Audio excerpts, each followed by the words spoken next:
देखिए Euclid axioms के बारे में बता रहे हैं आप लोगों को। पहले भी हम यूक्लिड एक्सियम के बारे में आप लोगों को बता चुके हैं।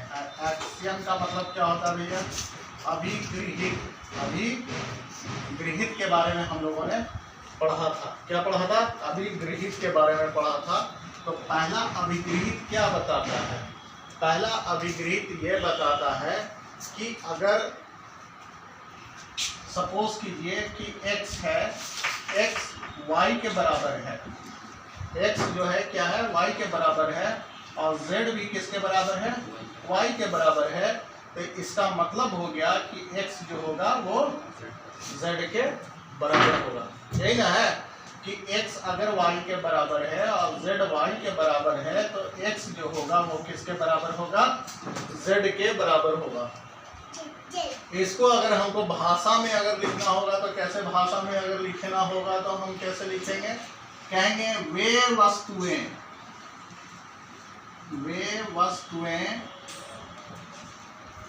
जो किसी एक वस्तु के बराबर हो तो वे बराबर होंगे। इसका मतलब है कि x जो होगा वो z के बराबर होगा। वे का मतलब क्या होता है? वे का मतलब होता है एक से ज्यादा चीज। तो एक से ज्यादा चीज x और z किसके बराबर है? y के बराबर है, एक वस्तु के बराबर है। तो एक वस्तु के बराबर ये भी है और एक वस्तु के बराबर ये भी है। तो इसका मतलब ये क्या होगा? आपस में बराबर हो जाता है। यूक्लिड का ये पहला जो है अभिगृहित है। दूसरी बात आप समझ लीजिए, जैसे सपोज करिए कि x बराबर आप 2 लिखते हैं और y बराबर भी आप क्या लिखते हैं? 2 लिखते हैं। x भी 2 है, y भी 2 है। तो इसका मतलब है x और y क्या होगा? आपस में बराबर होगा। तो इसको हम कैसे लिखते हैं? बराबरों को, इसमें कहा 1 मिनट, ये अगर दोनों बराबर है किसी क्वांटिटी के तो इसके बराबर हो जाएगा। सॉरी यहाँ पर थोड़ा सा गलती हो गया, इसको समझिए ऐसे। जैसे सपोज करिए कि 2 वस्तु आपस में बराबर है, 2 वस्तु आपस में बराबर है। अब बराबरों में जब बराबर जोड़ा जाए, बराबरों में जब बराबर जोड़ा जाए, जैसे इधर भी 2 जोड़ दें और इधर भी 2 जोड़ दें, तो क्या होगा? ये दोनों क्या होगा? आपस में बराबर होगा। यानी इसका जो टोटल आएगा वो क्या होगा? आपस में क्या होगा? बराबर होगा ना। तो इसको कैसे लिखेंगे? बराबरों में, ये दोनों बराबर है, बराबरों में बराबर जोड़ा जाए तो जो टोटल आएगा, पूर्ण जो आएगा वो भी क्या होगा? बराबर होगा। समझ आ रही बात? बराबरों में बराबर जोड़ा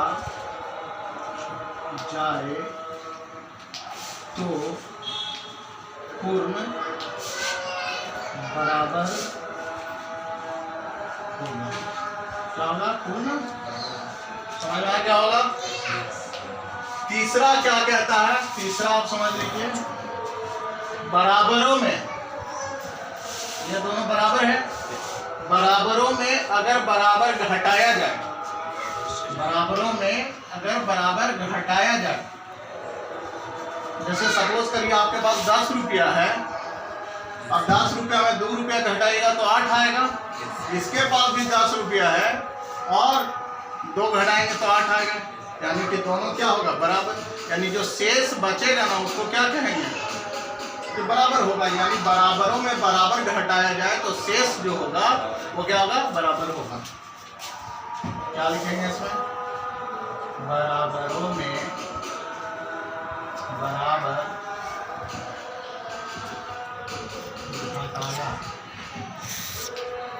घटाया जाए तो क्या होगा? बोलो। शेष बराबर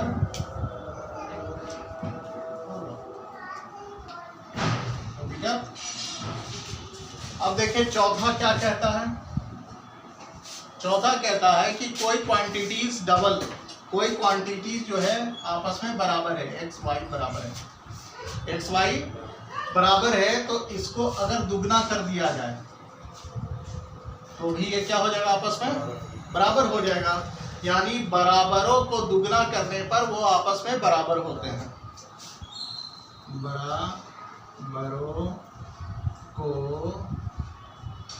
दुगुना करने पर बराबर प्राप्त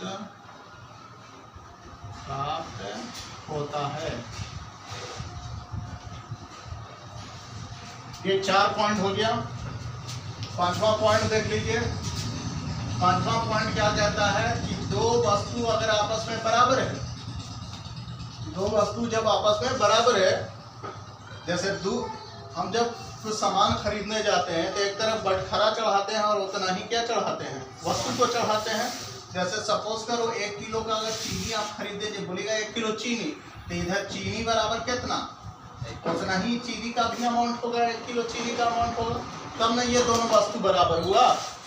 तो वस्तु जब बराबर हो तो वस्तु को अगर आधा किया जाएगा तो वो भी क्या हो जाएगा, बराबर हो जाएगा। जैसे x/2 y/2 क्या किया कि इसको आधा किलो कर दिया तो ये भी तो आधा किलो हो जाएगा है? यानी बराबरों को आधा किया जाए तो वे क्या होंगे, बराबर होंगे। बराबरों को आधा किया जाए तो वे बराबर होंगे। क्या होंगे, वे बराबर होंगे, वे बराबर होंगे। ये कितना हो गया, 5। सपोज करो अब छठा में आप समझ लो कि एक रोटी आप लेते हैं, एक रोटी लिया, उसका 4 भाग किया, 4 भाग में 1 भाग आपने खा लिया, तो ये 1 भाग जो आपका आया, इस तरह का 1 भाग जो आया, वो टोटल का क्या होगा, टोटल से क्या होगा, छोटा होगा। टोटल से क्या होगा, छोटा होगा। या आप इसके दूसरे शब्दों में आप ये कह सकते हैं कि जो टोटल होगा ना वो अपने भाग से क्या होगा, बड़ा होगा, है ना। यानी भाग से पूर्ण जो होगा वो क्या होगा, बड़ा होगा। भाग से पूर्ण यानी टोटल बड़ा होगा।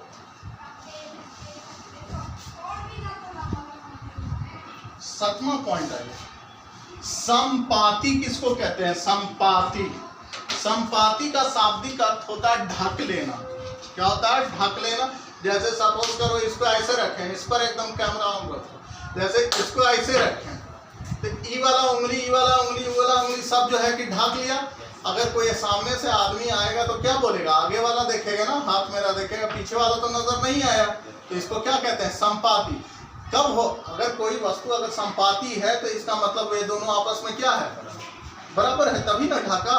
अगर संपाति नहीं होता तो वो ऐसे नजर आ जाता है ना, छोटा बड़ा हो जाता। तो अगर दो वस्तुएं अगर संपाति हैं तो इसका मतलब वो बराबर है। दो वस्तु संपाति होने पर